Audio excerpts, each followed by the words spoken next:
महाराष्ट्र और झारखंड विधानसभा चुनाव में क्या होगा? सरकार पर सब कुछ निर्भर करता है कि ये सरकार कितना लंबा चलेगी। आपको पता है नरेंद्र मोदी की सरकार में एक जो कुर्सी है उसके तीन पहिए जो हैं वो अलग अलग हैं। चंद्रबाबू नायडू, नीतीश कुमार और चिराग पासवान।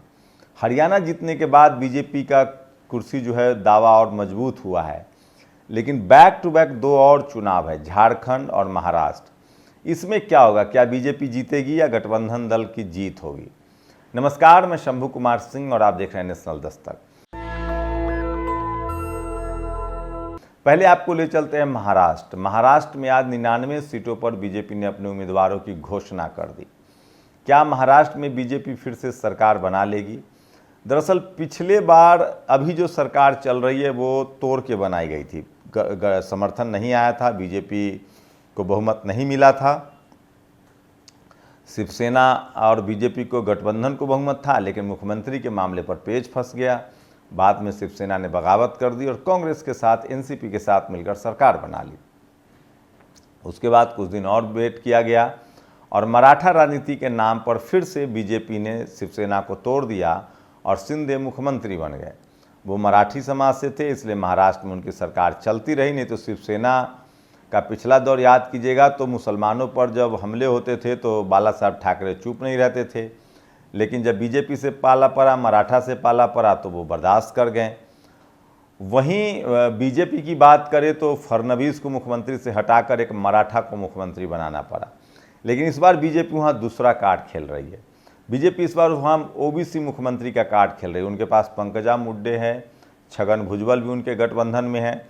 और मराठी की बात करें तो शरद पवार उनके खिलाफ हैं, लेकिन अजीत पवार तो हैं, लेकिन लोकसभा चुनाव में अजीत पवार फेल नज़र आए हैं। उसके बाद ये तय हो गया है कि बीजेपी को पता चल गया है कि मराठा वोट उनको अगर नहीं मिलेगा तो ओबीसी कार्ड खेला जाए। वहीं प्रकाश अम्बेडकर जो है वो लगातार शरद पवार से नाराज़ हैं, कांग्रेस से नाराज़ हैं। बीएसपी भी वहाँ चुनाव लड़ेगी। एससी समाज के नाम पर सिर्फ अठावले हैं जो बीजेपी के साथ हैं। ये सबसे बड़ी फ़ायदे की बात है बीजेपी के लिए। तो मिला जुला के महाराष्ट्र में कांग्रेस भी सबसे कमज़ोर करी है। कांग्रेस अगर मराठा कार्ड चलेगी, मराठा मुख्यमंत्री को आगे करेगी तो मुश्किल है। उद्धव ठाकरे के नाम पर भी सहमति नहीं बन सकती है। अगर एनसीपी, शरद पवार गुट, उद्धव ठाकरे का शिवसेना और कांग्रेस, ये तीनों मिलकर अगर कोई ओबीसी या एससी मुख्यमंत्री, जिसकी कयास लगाए जा रहे हैं, परिणीति शिंदे हो सकती है मुख्यमंत्री उम्मीदवार, तो कुछ दाल गलेगी। नहीं तो बीजेपी ने दिलीप मंडल के कहने के हिसाब से प्लान तय कर रखा है। दिलीप मंडल को मोर्चे पर लगा दिया गया है। और मैं आज रेडियो सुन रहा था 101.1 मेगाहर्ट्ज़, जो कि सरकारी रेडियो है, आकाशवाणी। उस पर बाकायदा एससी, एसटी, ओबीसी, आदिवासी समुदाय के लिए जिस तरह से खबरें आ रही थी, जिस तरह से मैगजीन रिव्यू किया जा रहा था, नरेंद्र मोदी का गुणगान किया जा रहा था, इसका मतलब है, मुझे तो लगा कि ये लोग या तो नेशनल दस्तक देखते हैं या दिलीप मंडल स्क्रिप्ट लिखते हैं। महाराष्ट्र का तो हरियाणा की तरह एससी, एसटी, ओबीसी के मुद्दे पर बीजेपी चुनाव लड़ने जा रही है। और अगर विपक्षी गठबंधन एक नहीं हुए तो ओबीसी सीएम के नाम पर बीजेपी जीत जाएगी। कांग्रेस की फिलहाल इतनी हिम्मत नहीं है। शरद पवार अनाउंस करेंगे नहीं गैर मराठा मुख्यमंत्री, उद्धव ठाकरे करेंगे नहीं, तो इसलिए बीजेपी वहाँ अगर ओबीसी सीएम या करती है तो लीड ले सकती है। कांग्रेस के पास एक ही मौका, अगर दलित सीएम भी घोषित किया जाए तब मुकाबला टफ हो सकता है। तो महाराष्ट्र की लबोलुआब स्थिति ये है। अब आपको चलते हैं झारखंड लेके। झारखंड में हेमंत सोरेन की गिरफ्तारी के बाद से उनका कद काफ़ी बड़ा हो गया है। अगर उनको गिरफ्तार नहीं किया जाता तो जिस तरह से वो सरकार चला रहे थे, एससी, एसटी, ओबीसी की हकमारी हो रही थी और सवर्ण लॉबी ही उन पर हावी थी, तो वो चुनाव हार जाते। लेकिन जेल जाने के बाद हेमंत सोरेन ने जिस तरह से राजनीति की है और जिस तरह से उनकी पत्नी और उन्होंने पूरे राज्य को छान मारा है, रोज़ रैलियां कर रहे हैं। चंपई सोरेन के जाने का डैमेज कंट्रोल भी उन्होंने जिस तरह से मैनेज किया है, उससे तो साफ है कि उनके लिए बेहतर मौका है। लेकिन वहाँ भी सबसे कमज़ोर कड़ी कांग्रेस है। हेमंत सोरेन की माने तो 70 सीटों पर कांग्रेस और जेएमएम चुनाव लड़ेगी, लेकिन अभी कांग्रेस को कितनी सीटें दे रहे हैं वो नहीं पता चल पाया है। लेकिन गठबंधन, इंडिया गठबंधन में वहाँ टूट दिख रही है। आरजेडी ने 10 से 12 सीटें मांगी थी, 10 ही सीट वो छोड़ रहे हैं। इसका मतलब है कि CPI-ML के पास भी कुछ सीटें जाएंगी और आरजेडी 5 से 6 सीटों पर सहमत नहीं है। तो हो सकता है वो 15-20 सीटों पर चुनाव लड़े, तो ये नुकसान होगा JMM के लिए। लेकिन सवाल है कि शिबू सोरेन और हेमंत सोरेन को समझना चाहिए कि कांग्रेस कोई बड़ा जनाधार नहीं है जिसको 30 सीट दिया जा सके। हरियाणा वो हार चुकी है, मध्य प्रदेश में हारी थी। जम्मू कश्मीर में किस तरह से NC ने, नेशनल कॉन्फ्रेंस ने उनको 30 सीटें दी हैं, लेकिन वो 25 सीटें दी, लेकिन वो जीत नहीं पाए। तो झारखंड में भी कांग्रेस पर अगर ज़्यादा सीटें कांग्रेस को देते हैं ये लोग, 50 सीटें लड़ती है JMM, 20 सीटें देती है, तो ये नुकसान सबसे ज़्यादा JMM का होगा। कांग्रेस के पास कोई बड़ा जनाधार नहीं दिख रहा है। ऐसे में हेमंत सोरेन को कांग्रेस के सीट के बदले OBC पर काम करना पड़ेगा, क्योंकि OBC में एक आजसू के जो नेता हैं सुदेश महतो, उनके साथ बीजेपी गई है। चिराग पासवान को भी गठबंधन में लिया जा रहा है। नीतीश कुमार खुद गठबंधन में है, बिहार से लगता हुआ राज्य है।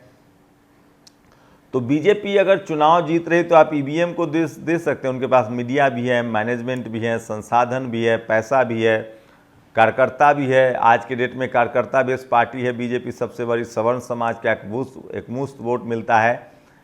लेकिन अब उसे पता चल गया है कि हमें SC ST OBC की बात करनी है, और वो लगातार कर भी रहे हैं, और इस वजह से भी वो चुनाव जीत रहे हैं। ये अलग बात है कि आदिवासी बहुल झारखंड, बीजेपी ने 2 प्लानिंग भी कर रखी है। छत्तीसगढ़ में आदिवासी CM दिया है, उसने उड़ीसा में आदिवासी CM दिया है, राष्ट्रपति आदिवासी हैं, तो इसका भी वो मार्केटिंग करेंगे। लेकिन हेमंत सोरेन का पलड़ा फिलहाल भारी लग रहा है।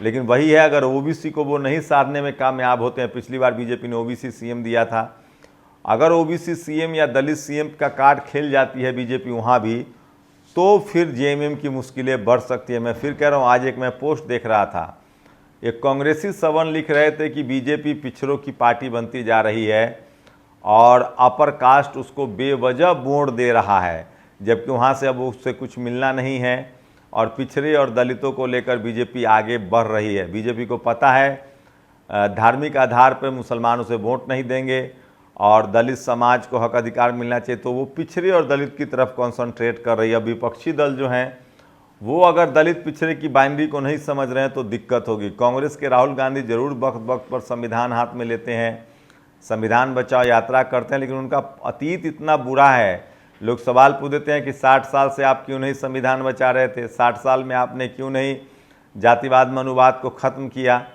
तो ये एक बड़ा सवाल है। लेकिन मैं फिर कह रहा हूँ, अभी भी कांग्रेस बीजेपी को नहीं हरा पा रही है, और बीजेपी को जीतने में कांग्रेस की बड़ी भूमिका होती है। आप राजस्थान देखिए, मध्य प्रदेश देखिए, छत्तीसगढ़ देखिए, उड़ीसा देखिए, तो जहाँ जहाँ कांग्रेस ज़्यादा सीटों पर चुनाव लड़ती है, अकेले लड़ती है, वहाँ वहाँ बीजेपी की जीत तय हो जाती है। अब बताइए कि बीजेपी की बी टीम कौन हुई? मैं तो कह रहा हूँ बीजेपी की बी टीम कांग्रेस नहीं है, ये तो क्लोन है, हम शक्ल हैं दोनों, एक चित है एक पट है। लेकिन वही है कि कांग्रेस रीजनल पार्टियों को हरा देती है, लेकिन बीजेपी को नहीं हरा सकती है। तो हेमंत सोरेन के महाराष्ट्र के मुकाबले हेमंत सोरेन का पलड़ा जरूर भारी है। वो मेहनत भी कर रहे हैं, SC ST OBC की बात भी कर रहे हैं, आरक्षण की बात भी कर रहे हैं, 50% का कैप हटाने की बात भी कर रहे हैं, जाति जनगणना की भी बात कर रहे हैं। लेकिन OBC वोटों के लिए जो सीट वो SC ST का जो रिजर्व है, उसके अलावा जो जनरल सीटें हैं, वो जितना ज़्यादा जनरल कैटेगरी को हेमंत सोरेन देंगे उतना उनका नुकसान होगा। अगर वो सीटें OBC पर वो खर्च करते हैं कांग्रेस के मुकाबले, क्योंकि कांग्रेस को जो सीटें मिलेंगी वो जनरल के पास जाएगी। कांग्रेस को टिकट देना मतलब जनरल को टिकट देना। अगर RJD को वो अपने साथ रखते, 20 में से 10 सीटें RJD को देते, 10 कांग्रेस को देते, 70 पर वो खुद 60 पर वो खुद लड़ जाते, तो भी हेमंत सोरेन को ज़्यादा फायदा होता। तो आप लोग की क्या प्रतिक्रिया है? क्या बगैर OBC SC के चुनाव जीता जा सकता है? ये सबसे बड़ा सवाल है। और बीजेपी में जब से दिलीप मंडल ने बैटिंग शुरू की है, बीजेपी पूरी तरह से SC ST OBC की राजनीति करने लगी है। आप लोग अपनी प्रतिक्रिया जरूर दीजिए, आपकी प्रतिक्रिया बहुत अहम है। आपकी क्या राय? अगर आप नेशनल दस्तक के झारखंड या महाराष्ट्र से अगर आप दर्शक हैं तो बताइए कि प्रकाश अम्बेडकर अगर इंडिया गठबंधन के साथ जाते हैं तो क्या होगा, प्रकाश अम्बेडकर और मायावती जी का गठबंधन होता है तो क्या होगा, क्या बीजेपी जीत जाएगी, बीजेपी कमज़ोर पड़ेगी, और इंडिया गठबंधन का क्या होगा? तो बीजेपी का फिलहाल पलड़ा भारी है, उनकी केंद्र में भी सत्ता है, उनके पास संसाधन भी है, मीडिया भी है, और दिलीप मंडल के गाइड में, दिलीप मंडल के विचारों को आगे लेकर, दिलीप मंडल के लाइन को लेकर बीजेपी फिलहाल एससी ओबीसी को रिप्रेजेंटेशन दे रही है। उसका जोड़ ओबीसी पर ज़्यादा है, जिसकी आबादी 40 से 60% के बीच में हर राज्य में है। तो फिलहाल बीजेपी ओबीसीकरण कर रही है अपने आप को, ओबीसी के मुद्दे पर वो चुनाव जीत रही है। क्या विपक्षी नेताओं को इसका एहसास नहीं है? एक बात तो तय है कि अब पॉलिटिकल भागीदारी दिए बिना सवर्ण समाज के नाम पर आप सिर्फ चुनाव नहीं जीत सकते हैं। शुक्रिया। नेशनल दस्तक की आपसे गुजारिश है कि अगर इसको बचाना चाहते हैं तो नेशनल दस्तक को सब्सक्राइब करने के लिए रेड कलर के सब्सक्राइब बटन को दबाएं, फिर बेल आइकन की घंटी दबाएं। नेशनल दस्तक को बचाने के लिए बहुत जरूरी है कि हर खबर को शेयर करें, लाइक करें, कमेंट जरूर करें।